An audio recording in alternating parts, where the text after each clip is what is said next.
Hi everyone, Swikit here, and today I was actually going to practice my script as I was going to an audition at an art school for the role of being an actor, and unfortunately, bad weather just made me couldn't dry my prop in time to do practice. So I was about to make a video on car control and how to drive your car better here in CSR2, but then basically hell happened.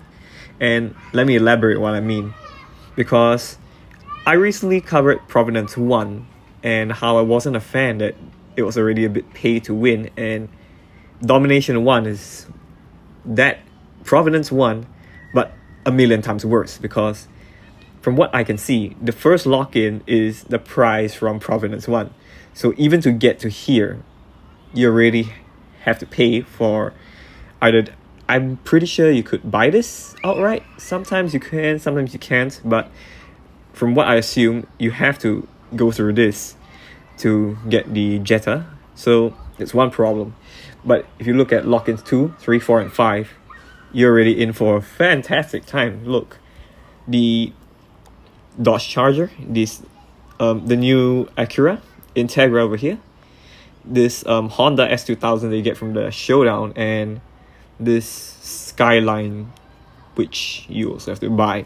And on its own, if everything was on sale for gold, I wouldn't be so angry, because if you look at the makes of the cars, Volkswagen, Dodge, Honda, and Nissan, these are rather common brands, and with enough money you can buy the cars and strip them. Well, besides the Honda, but Hondas appear pretty often in Showdown. So if you do have the cars and you've been stocking up on parts, Hondas, they're not too bad.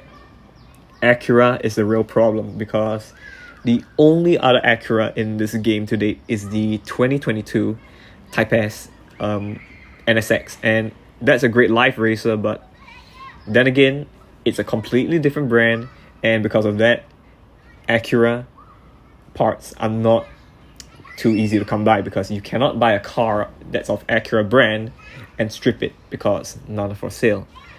So you're left with just bronze keys.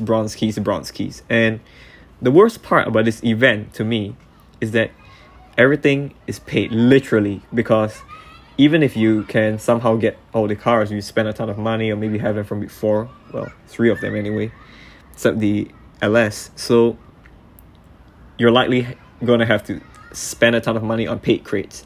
There is a chance that the crates are available for bronze keys, but I'm not putting my money on that. Usually in such events, the purple star cars and the crates tied to them are all paid, so I won't keep my hopes up, and neither should you. If you look at the prizes, I wouldn't say they're too crazy. Fusion parts here, fusion parts there, money, which you can easily save up. Gold keys are, I believe, the only so-called attractive prize alongside crew RP, because this season I'll be going for as much crew RP as I can, and while it is awfully tempting to participate in this event, I don't think it's enticing enough to just get 20 gold keys and crew RP and having to spend a ton, and I mean a ton of money. Well, in-game cash, I can probably overlook it, because I can just race and just get a lot of my money back. But when we are looking at the stage 6 parts, because inevitably this event is just gonna put a roadblock in your way, and the only way to get past it is stage 6 parts, I'm going to have to use a lot of money to get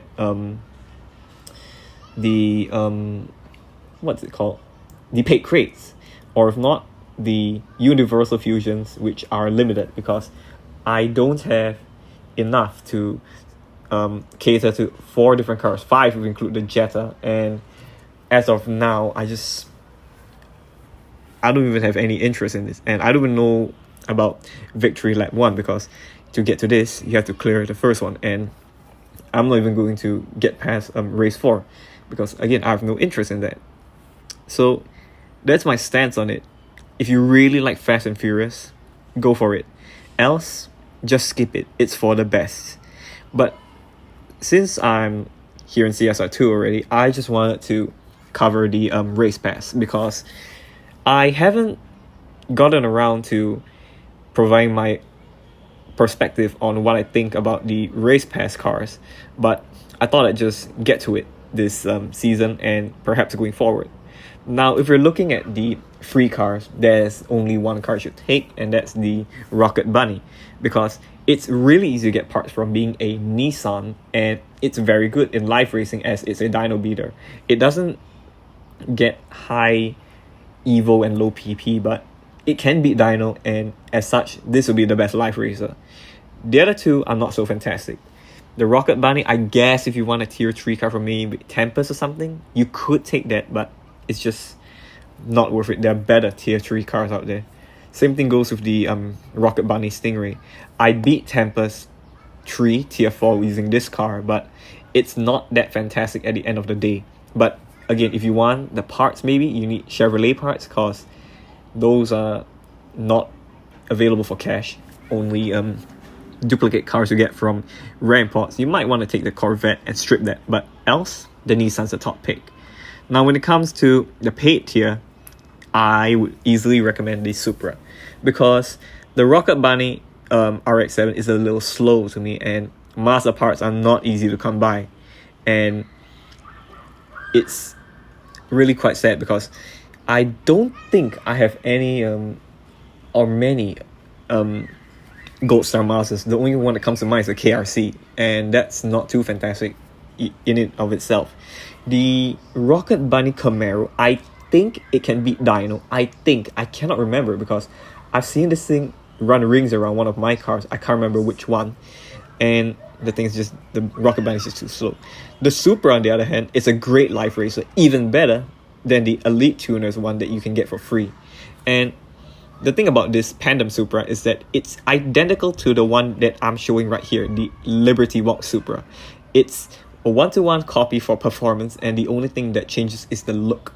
And in my opinion, this car is absolutely fantastic. It's one of the best live racers, and even without stage 6 parts, it's really, really good. So if you really want a live racer and you were paying for the race pass, this is the one to take, no questions.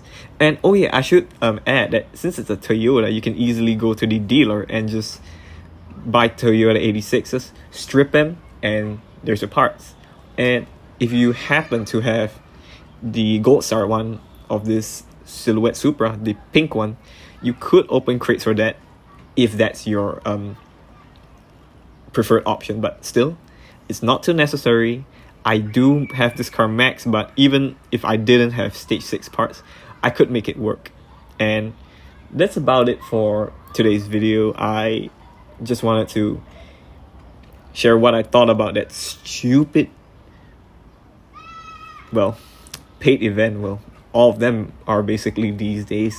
It's just so frustrating that to even participate, I need to pay to get the first lock-in, and I just cannot accept that. And I mean, look at the showdown. All the eligible cars are basically paid cars. Well, the exception is Jeep, and yes, I do have 3 because the event had a bug back in the day, and I did it 3 times, and I got this car 3 times. So yeah, this Jeep is a great live racer. I will not comment on the others because I haven't driven them personally, and I don't think they're too good at live racing. I cannot say that, but I do know the Eclipse might be a viable car. But then again, these cars are old, and as they're old, they're usually outclassed by the new and shiny cars that come with the game. So that about wraps it up. If you have any questions, feel free to leave them, and I will get back to you when I can. And do stay tuned to my channel, and I will be posting more and more guides and getting around to that car control guide that I was planning, but this event just came along and threw a wrench into my plans. So thank you so much for sticking around until the end, hearing me ramble up on this stupid event, and I'll see you next time. Thank you so much.